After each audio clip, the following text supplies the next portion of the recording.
Bapa, kami bersyukur dan berterima kasih Tuhan, kalau kesempatan ini kembali kami boleh datang kepadamu Tuhan, untuk kami sebentar akan mendengarkan firman-Mu. Sebelumnya Bapa, Engkau ampuni segala dosa dan kesalahan kami.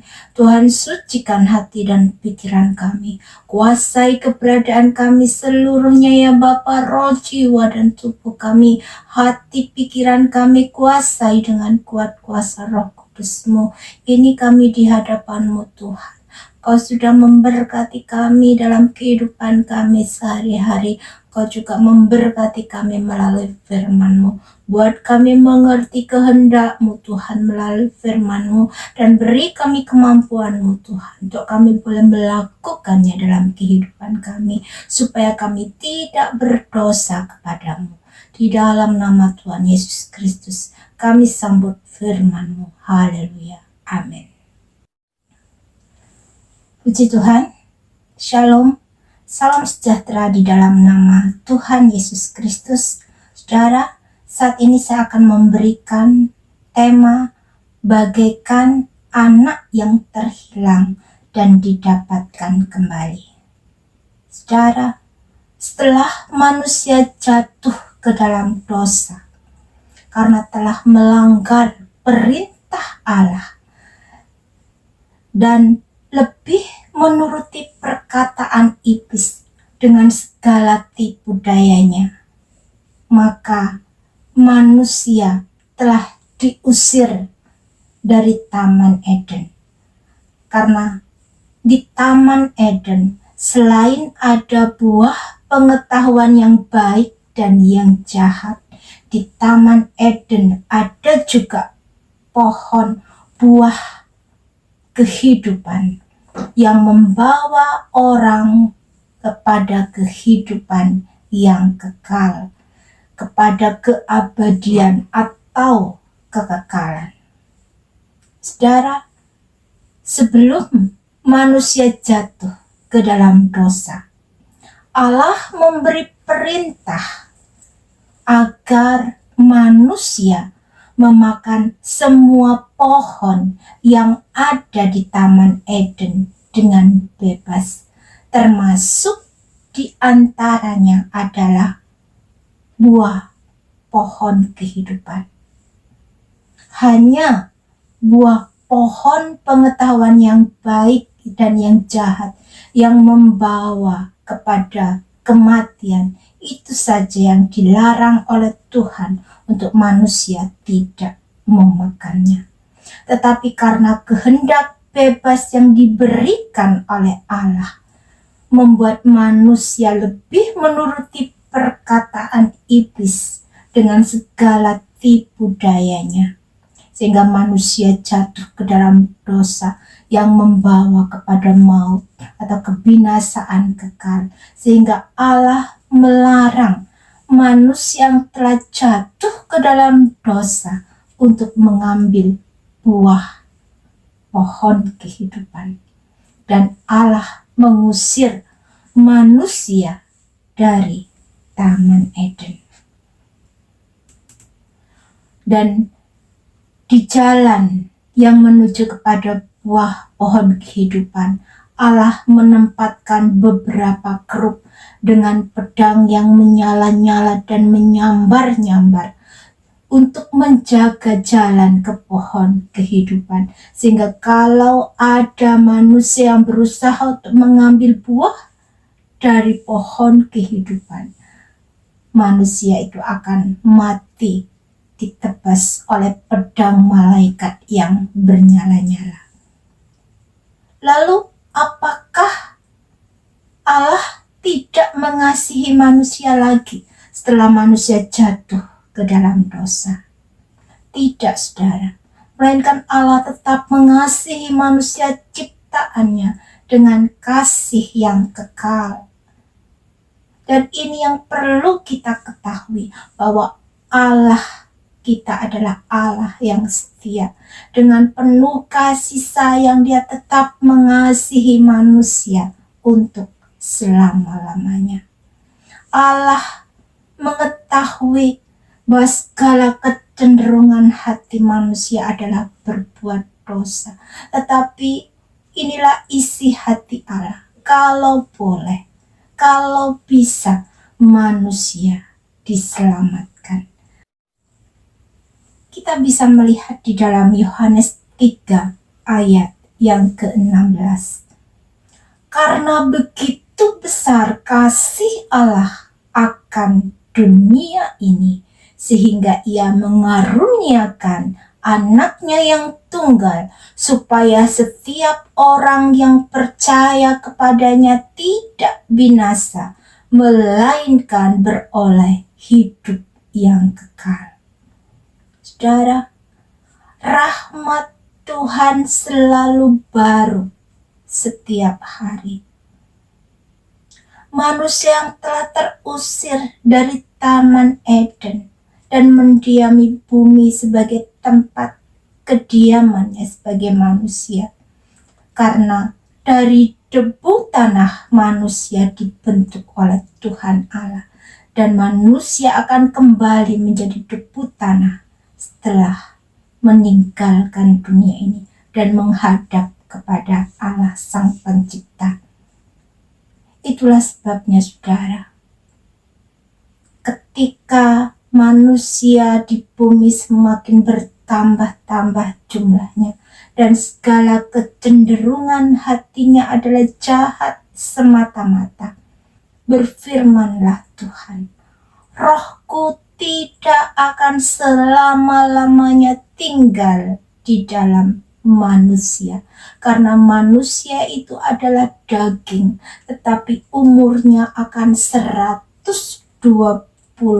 tahun saja. Dalam Mazmur dikatakan, masa hidup kami 70 tahun, dan jika kami kuat 80 tahun, dan kebanggaannya adalah kesukaran dan penderitaan, sebab berlalunya buru-buru dan kami melayang lenyap. Inilah keterbatasan kita manusia setelah kita jatuh ke dalam dosa.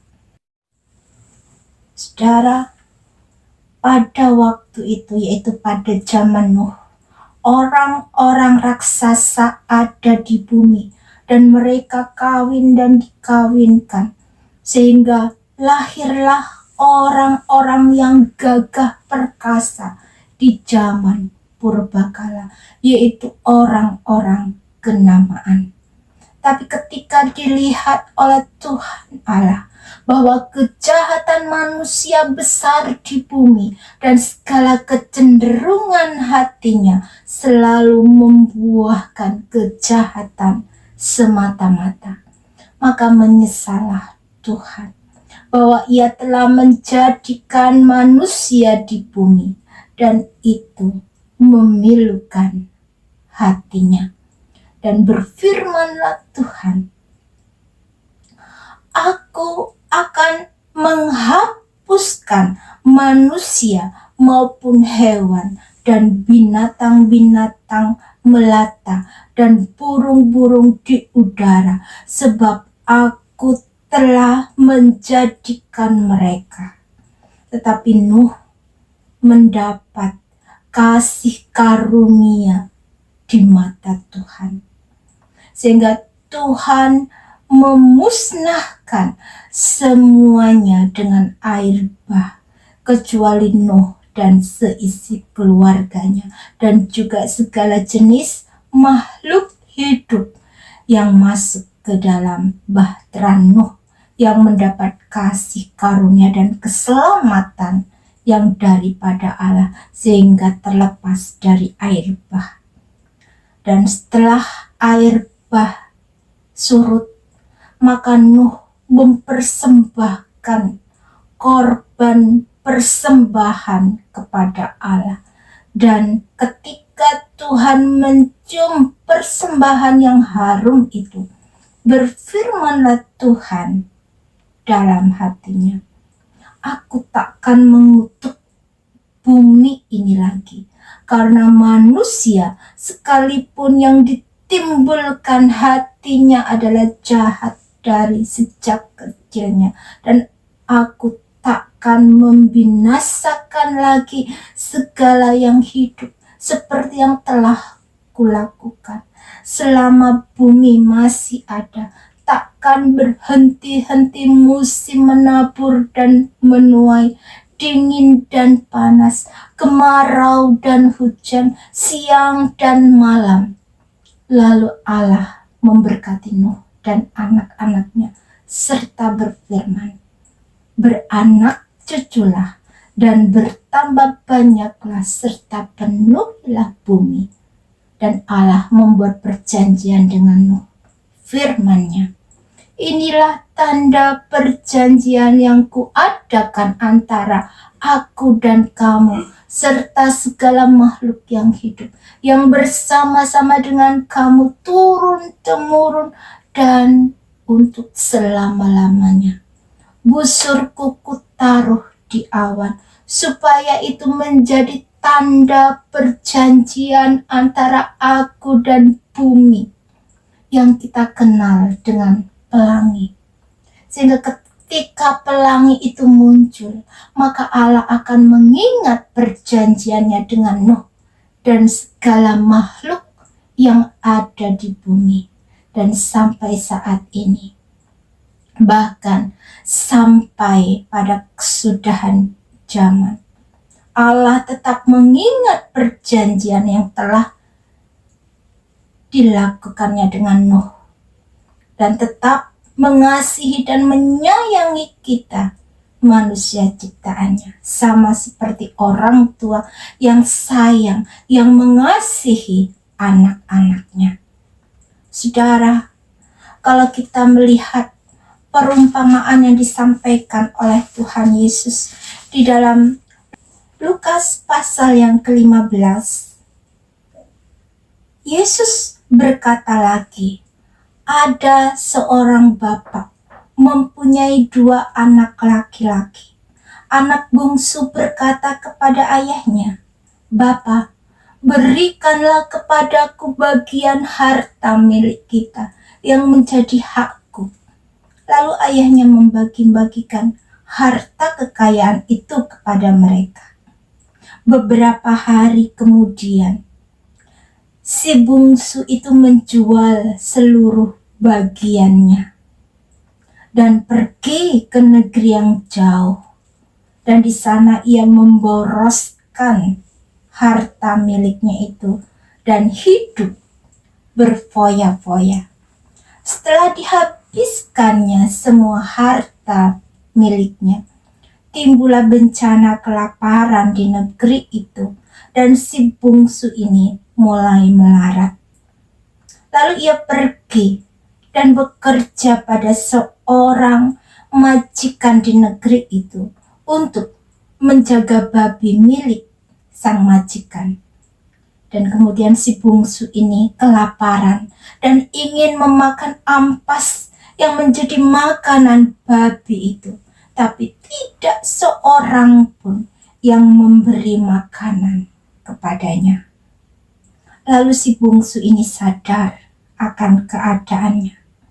Katanya, betapa banyaknya orang upahan bapakku yang berlimpah-limpah makanannya. Tetapi di sini aku mati kelaparan. Aku akan bangkit dan pergi kepada bapakku dan berkata kepadanya, "Bapa, aku telah berdosa terhadap surga dan terhadap Bapa. Aku tidak layak lagi disebutkan anak Bapa. Jadikanlah aku sebagai salah seorang upahan Bapa." Maka bangkitlah si bungsu itu dan pergi kepada bapaknya. Ketika si bungsu masih jauh, ayahnya telah melihatnya. Lalu tergeraklah hatinya oleh belas kasihan.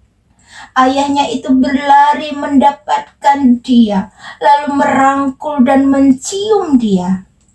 Kata si bungsu kepada ayahnya, "Bapa, Aku telah berdosa terhadap surga dan terhadap Bapa. Aku tidak layak lagi disebutkan anak Bapa. Tetapi apa yang diperbuat ayahnya? Ayahnya menyuruh hamba-hambanya, katanya, lekaslah, bawa kemari jubah yang terbaik, pakaikanlah itu kepadanya, dan kenakanlah cincin pada jarinya dan sepatu pada kakinya, dan ambillah anak lembu tambun itu, sembelihlah dia, dan marilah kita makan dan bersukacita. Sebab anakku ini telah mati dan menjadi hidup kembali. Ia telah hilang dan didapat kembali. Maka mulailah mereka bersukacita. Tetapi si sulung yang baru pulang dari ladang dan sudah dekat ke rumah, ketika mendengar bunyi seruling dan nyanyian tari-tarian, ia memanggil salah seorang hambanya dan bertanya kepadanya, apa arti semuanya ini? Lalu jawab hambanya, adikmu telah kembali dan ayahmu telah menyembelih anak lembu tambun karena ia mendapatnya kembali dengan sehat. Setelah mendengar itu, si sulung sangat marah dan ia tidak mau masuk ke dalam rumahnya. Lalu ayahnya keluar dan berbicara dengan dia. Tapi jawab si sulung kepada ayahnya, telah bertahun-tahun aku melayani Bapa dan belum pernah aku melanggar perintah Bapa. Tetapi kepadaku belum pernah Bapa memberikan seekor anak kambing untuk bersukacita dengan sahabat-sahabatku.